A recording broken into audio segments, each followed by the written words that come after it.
This is an Ellis Mowers and More small engine repair. Stay connected on Instagram and Facebook at Ellis Mowers and More. Comments or questions? Leave them below or email me, ellis@ellismowers.com. Parts used in today's repair are found using the links in the description below. And as always, like and subscribe for more small engine content. On today's small engine repair, we are going to finish out this Troy Bilt Bronco that I'm in currently part 2 of a 2-part series on. First part, we pretty much took it and had to do everything to it. All the tires were off the rims and hadn't run in a long time, had been sitting under a guy's porch after he bought a zero turn. I got in a lot of 4 items for $100. I sold those 3 items, other items, which were a bagger for this machine, since I didn't know how long it was going to take for me to get this Troy Bilt back running. A 1,500 pound capacity yard trailer and a Boland's push mower that had a bent shaft that I was able to all fix and turn around and sell, and I had like $370 or so in the sales of those, so we're in really good shape to make a really good profit off of this Troy Bilt Bronco. Like I said, in part 1 we got it running, driving, and cutting. In part 2 here, we do need to replace the drive belts on it. It is a little bit of a complicated drive belt setup, especially if you have not done one before. If you have any questions about it and you've come here for this, you're going to see that next. And if you have any, like I said, any questions about it, put it in the comment section and I'll do my best to answer them for you. Hopefully I did my best to explain them to y'all in this video. After we get through that, we're going to revisit the mower deck and get it to where it is in good shape again, to be reliable, to where the belt is not jumping off of it like it happens a lot on these machines for some reason after a while of being used. I think it may be in relation to the blade brakes that may be the cause of, and just general wear and tear on the deck. We're also going to grease some spindles, line up the blades again because those are a little bit off, probably from an impact that bent a blade in a previous in its previous life.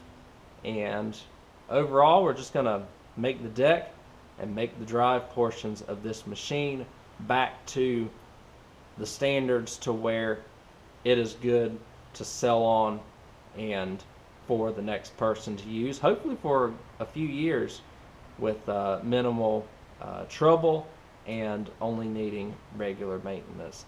Again, thank you all so much for coming in here to watch part 2. Hopefully it helps you out if you're looking to change out some drive belts. We're going to get started on that next. We're already going to have the mower deck back off of the machine, and we're going to be knocking it out. Let's go ahead and get going. Well, it's the next day here. What I've done so far, I've taken the mower deck back off. Just 3 clips and the blade engage spring, and I took the battery out.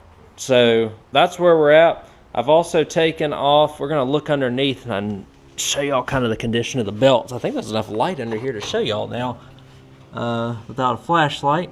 So also one thing that I did is I kind of skimmed these pulleys a little bit because they had so much rust on them, so hopefully it won't wear the belt out too bad.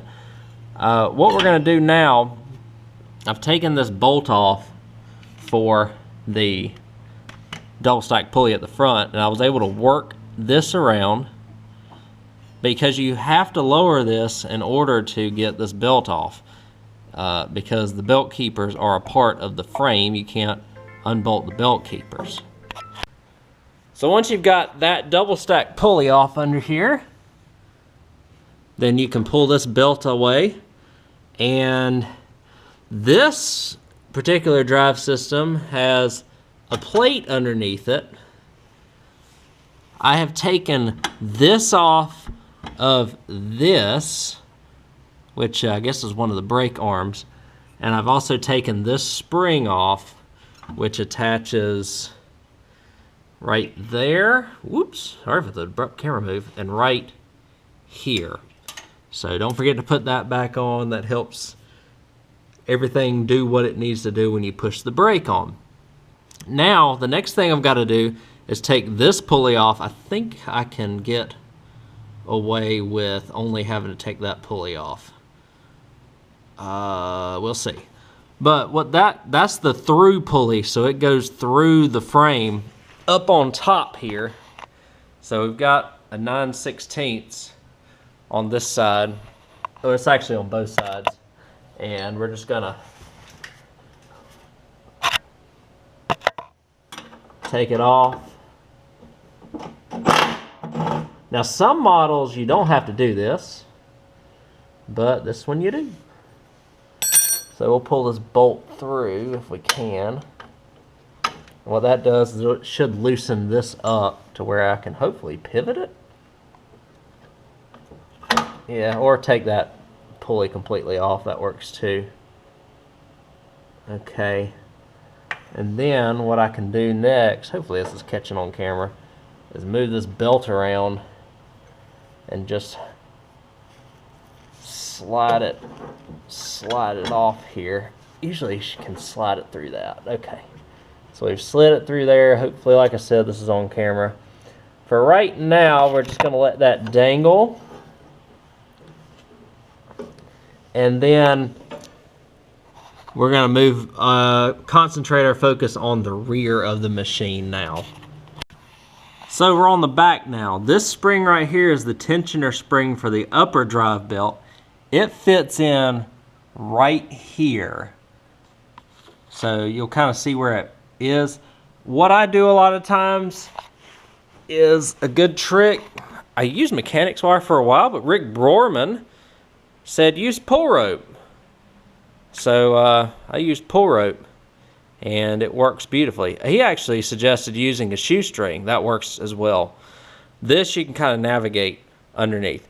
So what that does is it loosens up the top drive belt for you so that you can get it off. But the thing is, in here, you actually have to physically take every pulley off. So the next two pulleys I'm going to take off are this tensioner pulley and this main transmission pulley here. This one is a little tricky because of the rod of the deck height lever. And so I'm going to work on that. That's usually a 15/16, and I can usually sneak one in there to get it off. So it's that, and then this one is over here as well, which I think looks like it's a 7/16 or a half to get that pulley off. And it screws in from the top, so you just have to get a, or it does not have a nut at the bottom, so you just have to take it off at the top here. I'm going to do that, take this pulley off, and take this pulley off. Reason why you have to take this pulley off is because of how close it comes to the frame on this side. There's no way to get that belt off. I've done just what I said. I took those two pulleys off right there. That was just a 1/2 inch. And then this one was the 15/16. I think you used a 22 millimeter.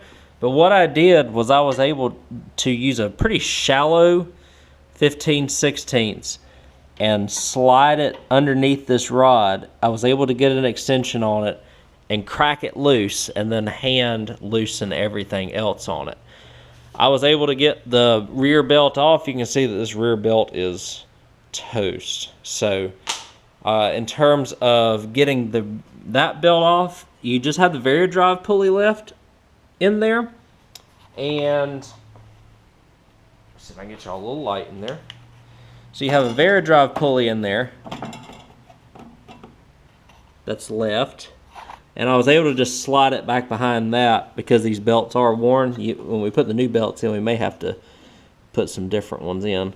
Now this belt may be a little tricky because you have to get it above the lower, or above the variable drive pulley here. So it's going to take a little bit of effort on the back side, and we may have to loosen the variable drive pulley in order to do that.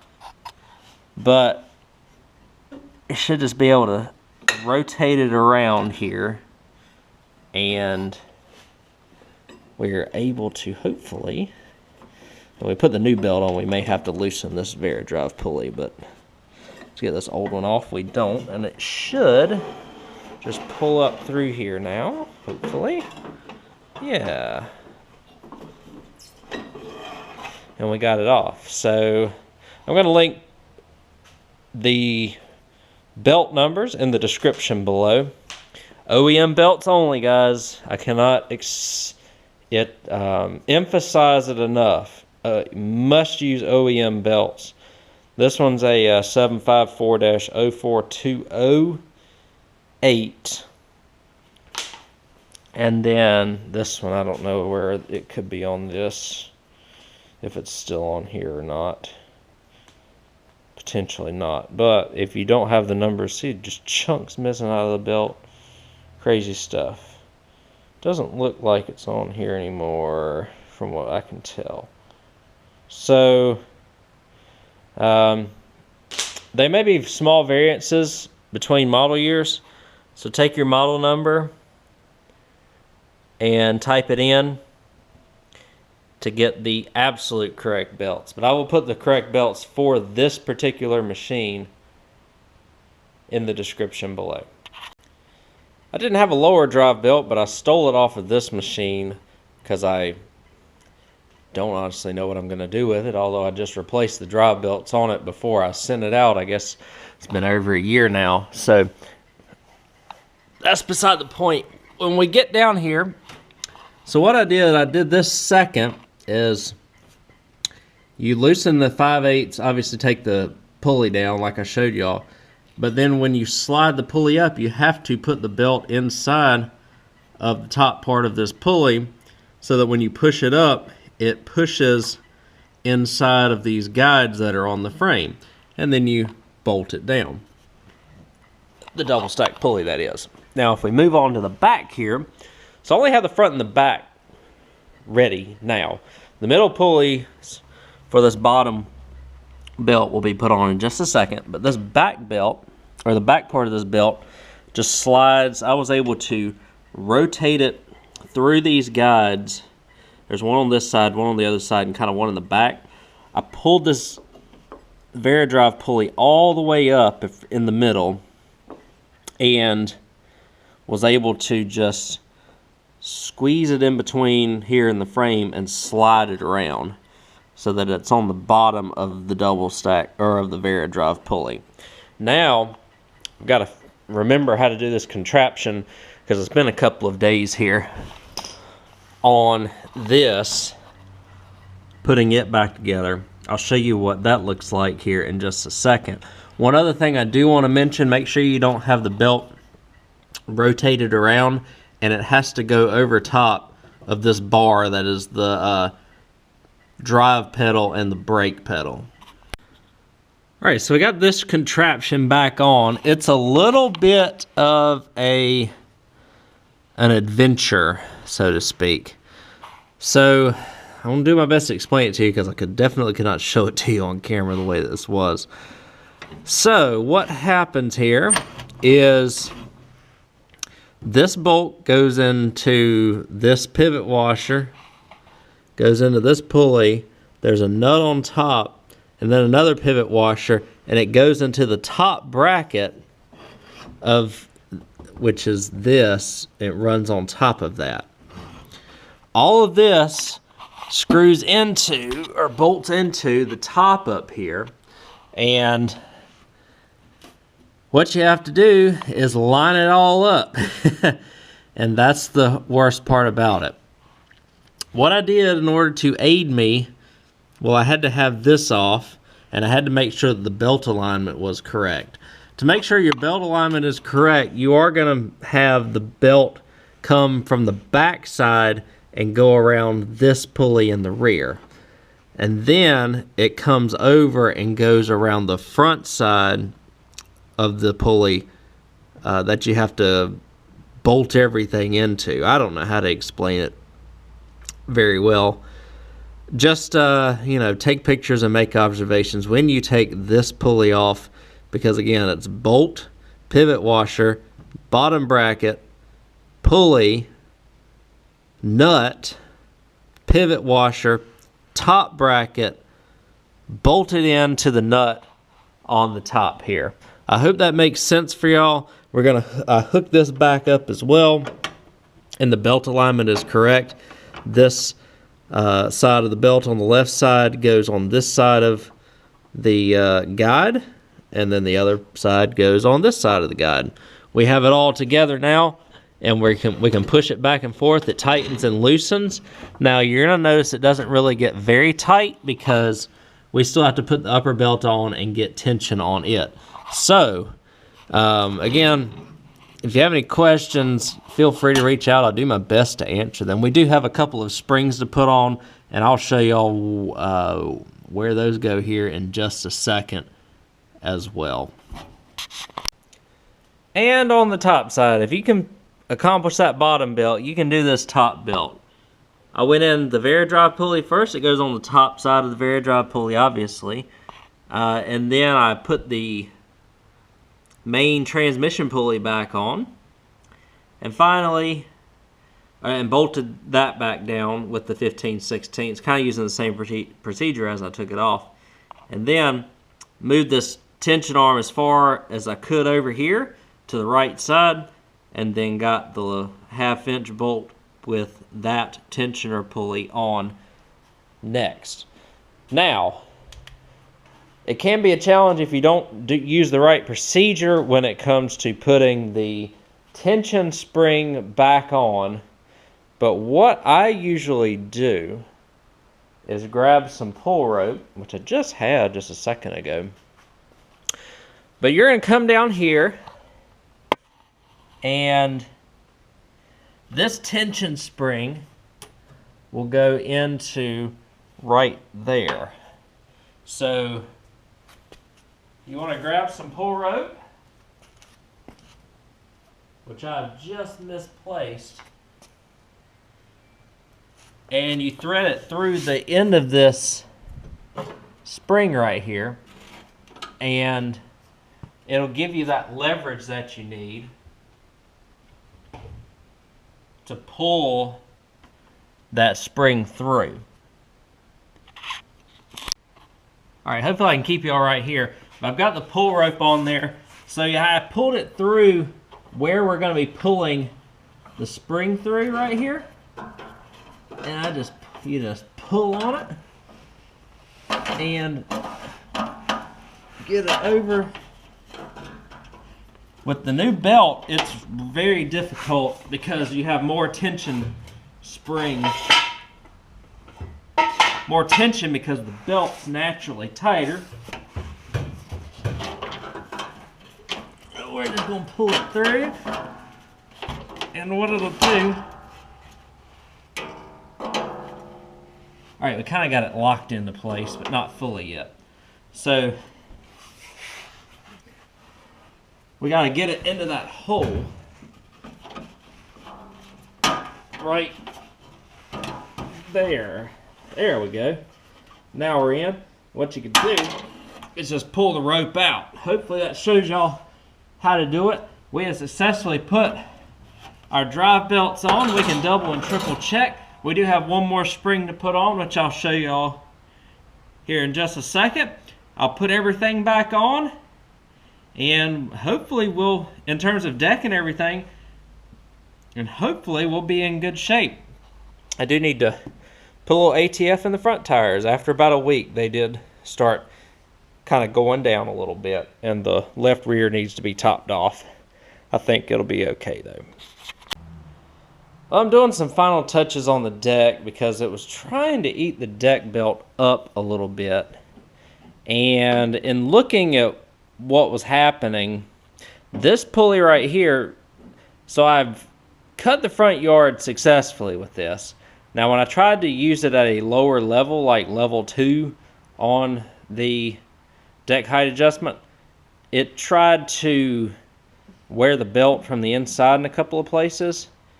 So what I have done and discovered is this bracket looked like it had been bent out a little bit. So what was happening was when you engage the blades, it would obviously engage all the way here, and was out far enough to where it was actually grabbing onto this belt a little bit.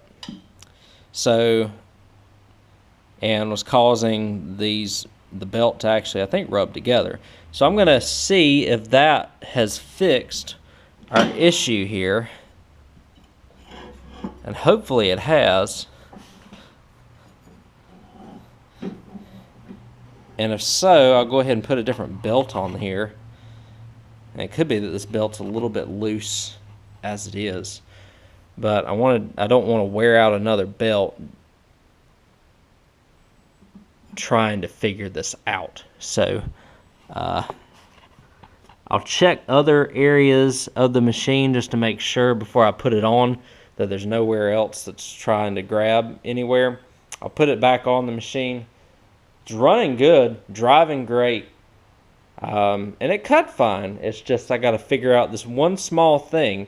And also, by greasing these bearings a little bit, I didn't take the grease covers off, but they are much quieter, and I noticed that they got quieter the more that I drove the machine and cut with it. So that's a positive. So we're really getting close on this. I'm just trying to get this sorted out before we call it good and list it for sale and detail it and all that stuff. I did get these headlights out and clean them a little bit. They don't have all the dirt and stuff in them. They still got a little haze on the lens, but nothing crazy by any means. It makes it look a little bit better. It is unfortunate that we have a little crack up here, but once I kind of give it the shine treatment, it will look pretty good, because this thing was incredibly dirty when I got it. So, guys, I've already took the deck off and rebuilt one of these spindles in terms of grease and bearings and stuff, and you can hear much quieter, right, than this one. Although this one spins a lot easier, this one is packed with grease and is a lot quieter, because we were getting a lot of noise coming from the deck, and we did not need that in our lives. So looks like I may have a bent blade or one that's lower than it should be, but either way, we're gonna keep on working here. We're gonna get the second one off, and we're gonna see if we can get this finished. What I do, I'll show you what I do here. I just take the 15/16 off the top, knock the shaft down through. I tried to just grease everything up, but it ended up being there was a bad bearing on this one. So we'll see if there's a bad bearing on this one as well, and we'll just see what we end up having to do here. But yeah, like I said, 15/16 knocks the shaft out, and then we'll go from there. Alright, I've gotten obviously the first one is done, nice and quiet. I'm working on the second one here, and originally I wasn't taking out everything and did only the bottom half of the bottom race, or the bottom bearing, and the top half of the top bearing. And now I'm doing both sides, because it was still roaring pretty good. We may have to just replace these bearings. We may not be able to repack them, but all it is just a matter of tapping out, or taking off the top bolt, taking off the top pulley, tapping that shaft out, putting in this, or actually tapping out the bearings. You have to slide this to the side and just be really, really careful tapping out the bearings that you don't damage any of the dust covers or anything like that to get them out. Pull these dust covers with a screwdriver, pack them down with grease. We're going to put them back in there and see if it's any quieter than it was. So this side was never as quiet as the right side, but this is the benchmark here. And then we've got this one. So it is a little quieter. Bearings are still a little bit loud, but that's okay. They have a lot more resistance now, and I wonder whenever we get them greased up and the grease gets nice and hot, that they'll quiet down a little bit.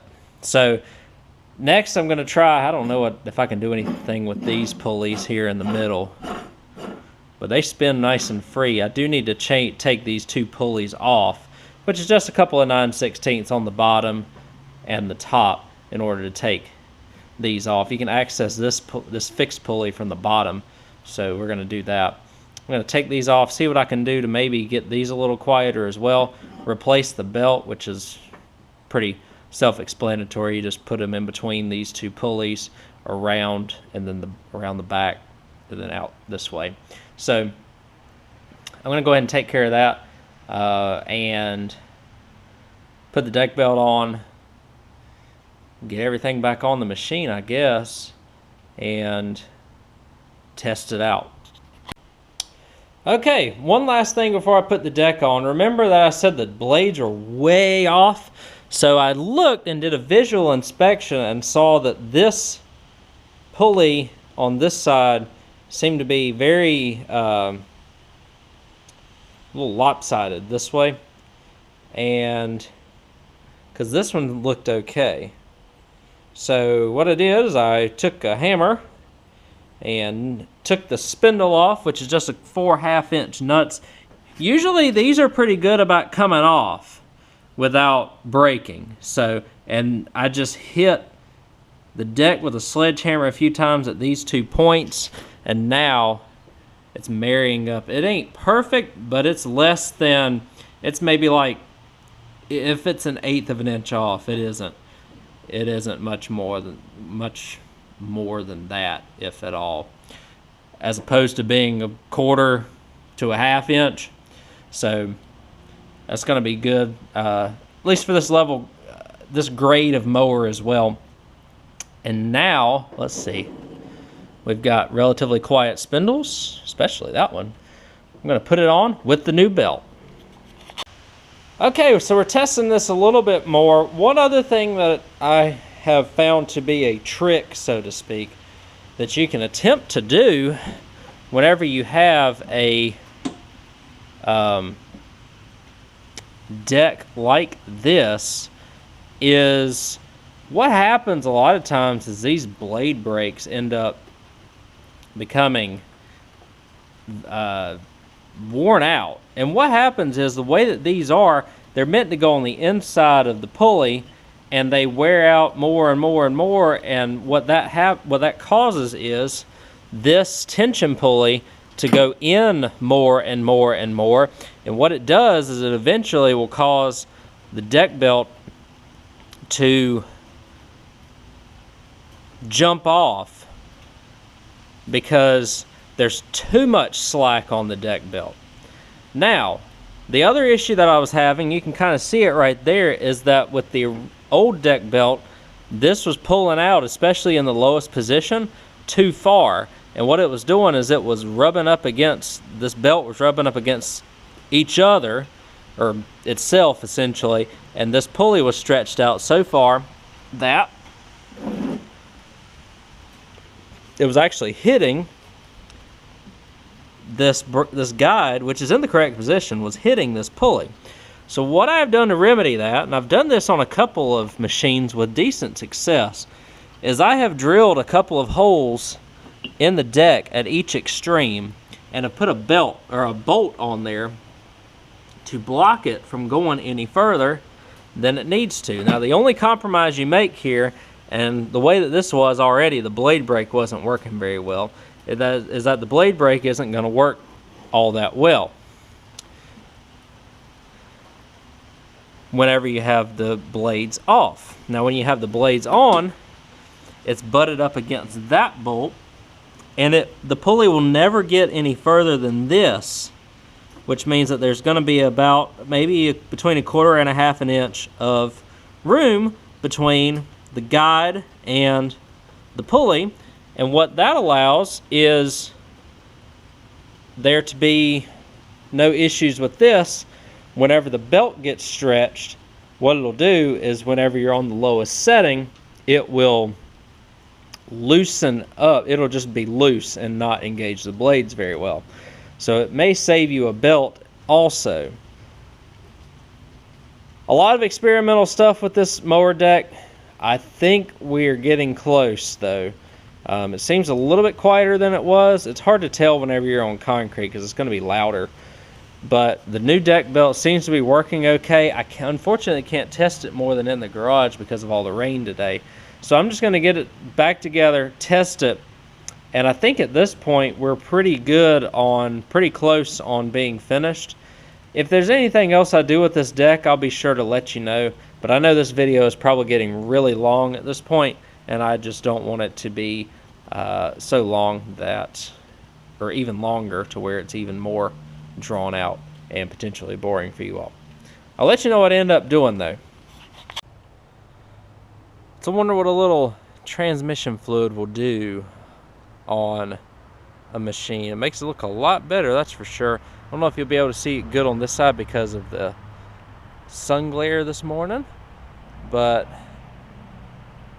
ended up turning out really nice, didn't it? So I think where I left off on y'all, I was trying to figure out the belt situation, and I showed you what I did to help remedy that, and it seemed to have worked. Even I put a new belt on and it would still jump off. Well, it wasn't a brand new belt, it was a better belt, so to speak, same length and everything. What I ended up doing is putting the belt guards back on. I don't know on some of these machines if belt guards help keep the belt in place when you turn it off, but it seems like on this machine it does. Some of the MTDs it doesn't. It could also be the quality of the belt. This is an OEM MTD belt, although it was on a previous machine before. And I've engaged it, disengaged it probably 7 or 8 times, and it's staying nice and snug on all of the pulleys. So that is a good thing. I feel confident selling it like it is now. The deck is a little quieter. I may start it up and just let you hear. It is going to be a little bit loud on the concrete, but the deck seems to be probably about half as loud as it was. I'll get y'all on the back side here to get away from the sun. Just give y'all kind of a little demonstration here.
Tried it on all 5 levels and engaging and disengaging, and it's just a tiny bit slow to pick up on level 1, but that's pretty common with these machines.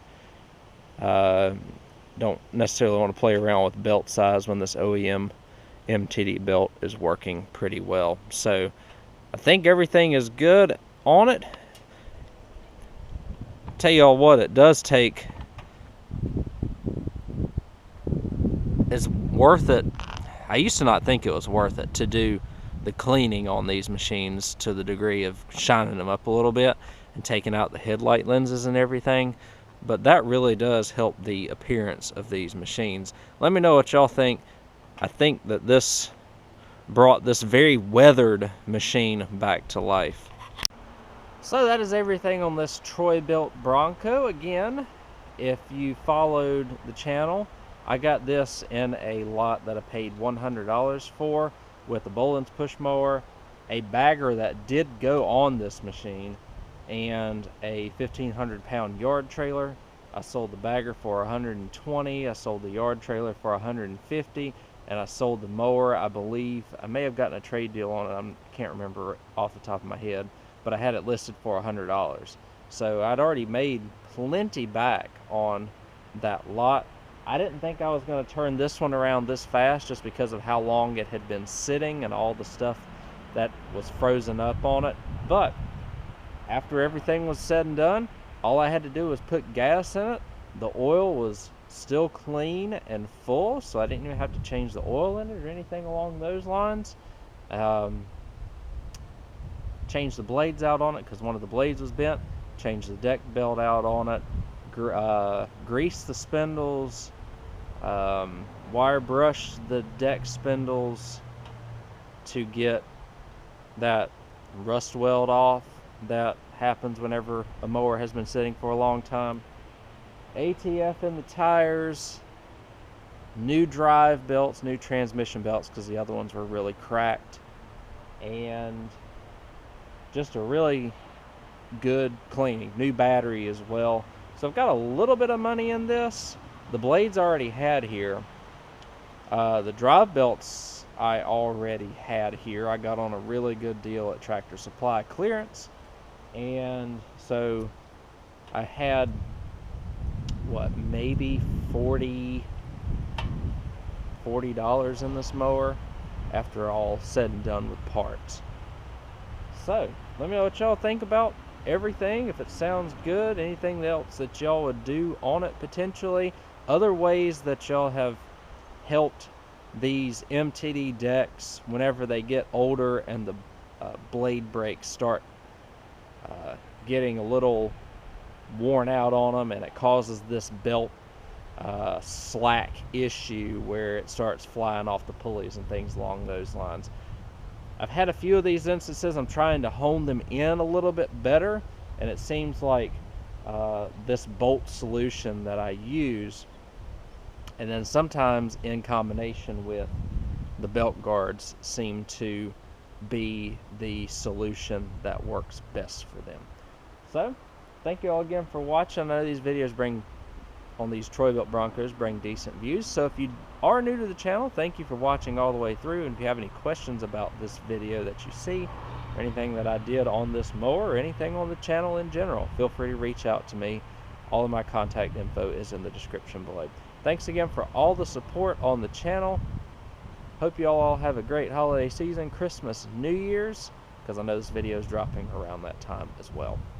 Take care, and I'll catch y'all on the next video. See you then.